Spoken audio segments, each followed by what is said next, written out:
All right, welcome once again to Breakfast Central, and we continue in the second half this morning with the newspapers.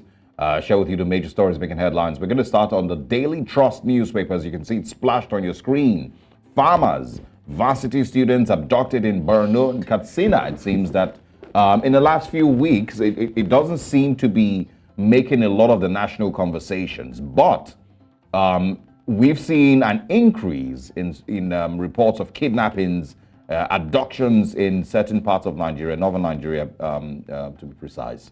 So this, I believe it should be looked into.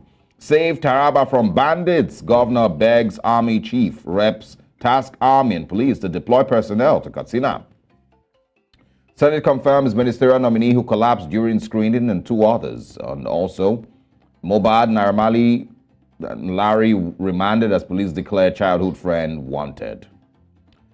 Well, I'm going to save my comments on that one. Flood displaces 563 persons in Adamawa, and also certificate Tinubu presented to INEC, not in our possession, says CSU. It actually says more than that. And, basically paints the picture that they do not recognize whatever certificate that the president presented to INEC. It didn't come from them. It was also not what was that thing called, a reorder, that was placed. They didn't get any request either for a reorder of certificate from President Bola Tinubu.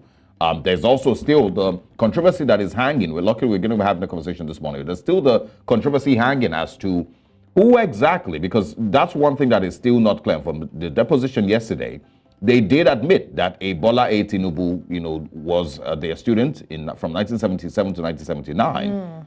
But the controversy still hangs and still exists as to who left Southwest College to Chicago State University, because the documents that show, that were presented show that person was female, not a male.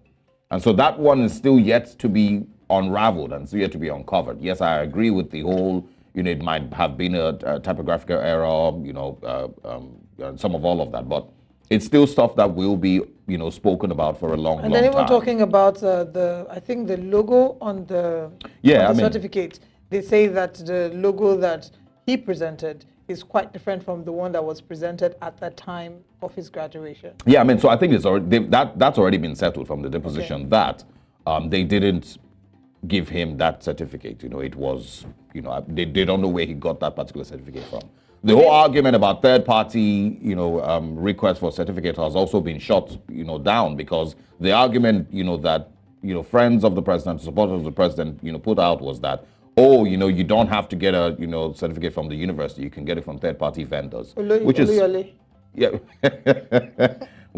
is not really true, because if you look online and you Google how to get another certificate, a reorder certificate from the university, it says, how, to go through that process. I think about 8 to 10 weeks to that process. It costs about $26 or $30 to get it. Yeah, a number of us, I know a number of people who have either lost their certificates to accidents or fire, whatever, and you have to apply to the university to get another. Exactly. So you apply to the university. The university, if it of course gives a new certificate, will tell its vendor to then make certificate for you. But you do not go down the road and say, I went to so-and-so school, please help me make certificates, print certificate, please put this signature here, put this logo here, write my name here, this is the course that I study. It doesn't work like that. It still goes through the university, and from the deposition, it seems the university is saying that they didn't get any requests for, reorder certificate. So anyway, many questions still need to be answered. I saw an interview yesterday with Osta Chidoka, and was saying that aside the legal aspect of it, the moral, angles should not be ignored, and the president should resign. What we've seen here is how the APC completely deflects when they're asked questions about the certificate. Yesterday we had Osita Okechukwu join us on the show, and we kept asking him. Nigeria. Yes, we kept asking him, what was there a forgery? Is this important to have? Is this what he would allude to through his answers would be that it's not an important conversation to have, and we should focus on allowing President Tinubu finish his time in office. So he doesn't disrupt our democracy. He quoted the Serenity Prayer, give me the courage to know what I can change, to accept what I can't change. And we're just like, this is people's lives at stake for 4 years. Not, directly, right? But because we're talking about the quality of the leader that you're putting in office. Can you guarantee the integrity? Yeah. I asked him that question and he never could answer. Right. Anyway. All right, but of course, it doesn't end here. The drama and the questions continue. The Nigeria Supreme Court will, of course, have its own role to play in a few weeks, maybe months, in all of this. But we expect that also we will be unraveling more and more of these conversations. There is, of course, the expectations that the PDP's candidate, Alhaji Atiku Abubakar, will be addressing a World Press Conference. According to reports, we're not certain how true that is.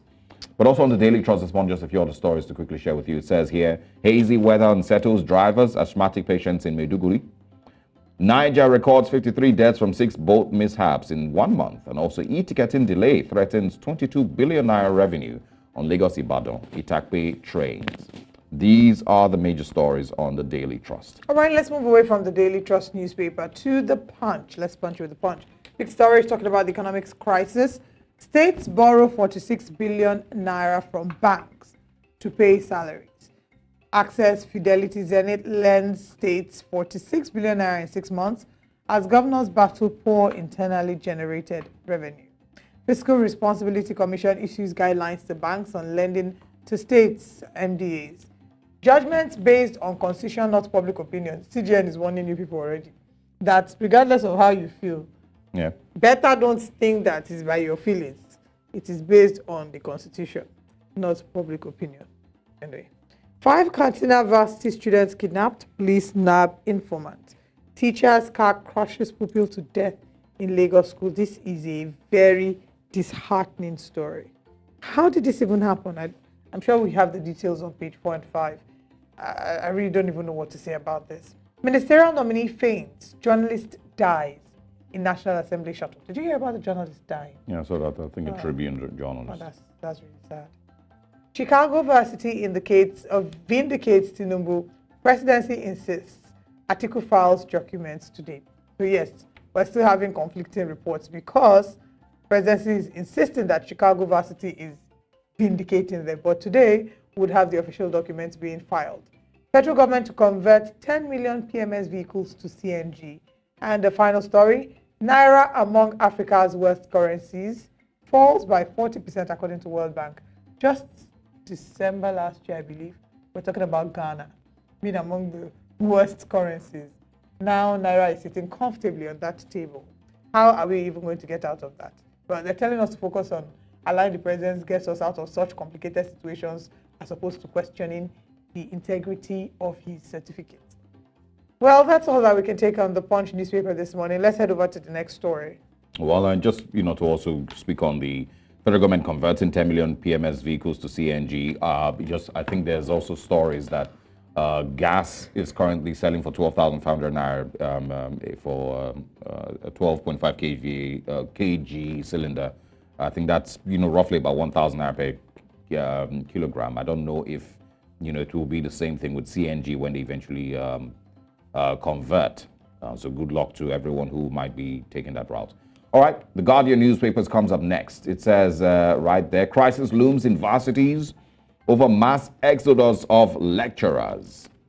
And we can also see here a breakdown of the IPPIS salary payments based on CONOAS 2 of 2019. A graduate assistant is going to be earning 123,000 monthly. And of course, after deductions, it drops down to 99,000 naira. Assistant lecturer earning 141,000. And of course, drops down to 114,000. It's sad because if you go all the way down to see a professor, which, I've always said is the peak of, most university lecturers' careers, a professor is earning 422,000 annually. Of course, with deductions, 342,000, which is really, really sad. If you compare, these persons to people in other fields and in other careers, why do lecturers earn so poorly in Nigeria? Maybe in other parts of the world, not just in Nigeria, but where Nigeria is, I'm going to focus here. Why do lecturers earn so poorly? Why do, judges earn so much more than lecturers earn?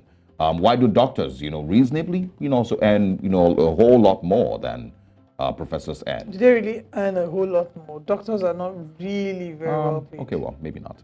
But, you get the point. I feel like professors should earn more. I feel like when you get to that level in your career, there's no reason why After you're all earning that 342,000. reading, after all that studying, I'm Makes not sure absolutely that no I sense. want to do that here. Yeah. At the end of the day, people who do it, who end up going for the PhD, do it for the love of the academics, not necessarily because of the money at Very this true. point. All right, still on the Guardian this morning. Beware of landmines. CGA Ariwola warns federal high court judges. Gunmen abduct 5 female undergraduates in Katsina. I spoke about the increasing reports of kidnappings in different parts of the country, mostly in northern Nigeria. Economy bites harder as subscription to telecom services drop. And also tragedy in Senate as journalist dies. Ministerial nominee slumps during screening. Tinubu and the political option of Nnamdi Kanu is also one of the stories you can find on The Guardian this morning. And 62-year-old Bini socialite, I'm not sure what this is, bags 12 years in jail for human trafficking. These are the major stories this morning on The Guardian newspapers. We can squeeze in our final paper this morning, which is the Daily Independent. All right, on the Daily Independent, why coups are sweeping across Africa, says U.S. Consul General. You might want to check that out, even though we see that it's pretty obvious.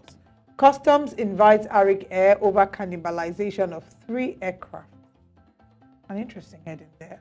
Presidential Election Court misconceived material facts of petition. APM tells Supreme Court on page 7. Applicants to get passports in 2 weeks, according to Minister. So this is something that became some form of viral news yesterday on page 7. And we're talking about how the Minister of Interior had ensured that the backlogs had been cleared. And I cannot totally confirm this, right? I'd have to maybe speak with people who are working with immigration or people who have applied for their passports.